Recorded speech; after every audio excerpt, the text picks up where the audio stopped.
cours du jour avec la Clinique Générale. L'anesthésie, ça fait toujours un peu peur. C'est vrai, il est presque plus angoissant de penser à l'anesthésie qu'à l'opération. De mon côté, je préfère ne rien voir et ne rien entendre. Et vous ? Aujourd'hui, encore plus qu'hier et plus qu'avant-hier, le chirurgien a besoin de l'anesthésiste pour mener à bien son intervention. En fait, on distingue aujourd'hui 3 types d'anesthésie, grossièrement. L'anesthésie générale, où le patient dort complètement, son cerveau dort, il ne sent rien, il n'entend rien, il ne voit rien. L'anesthésie loco-régionale qui intéresse une partie du corps, soit la partie inférieure, soit un membre, bref, une partie du corps qui, elle seule, dort et le patient reste conscient pendant l'intervention.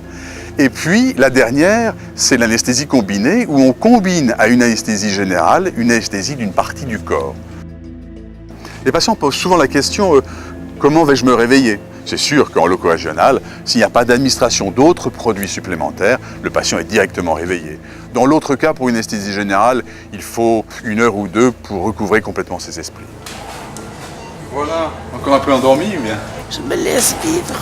Ça va bien, extra.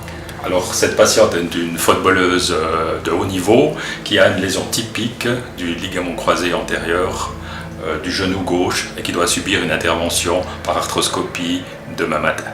Elle aura demain une anesthésie loco-régionale, c'est-à-dire une anesthésie partielle. Donc on n'endort que le bas du corps.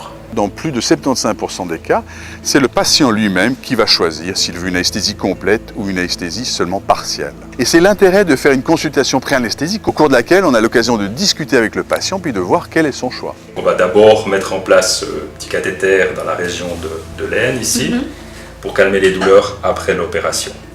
Pour l'opération, par contre, on va vous demander de vous tourner sur le côté qu'on opère, le côté gauche. Il faudra faire le dos bien rond. Et puis dans le bas du dos, on fait une première piqûre, qui est l'anesthésie locale, comme chez le dentiste en fait.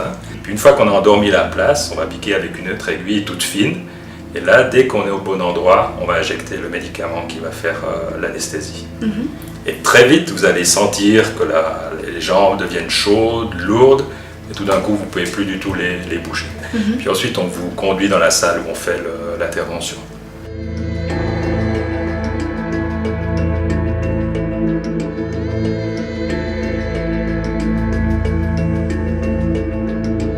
Ça va?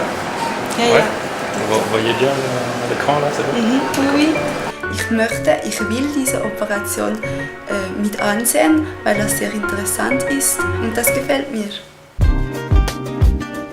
Le cours du jour avec la Clinique Générale.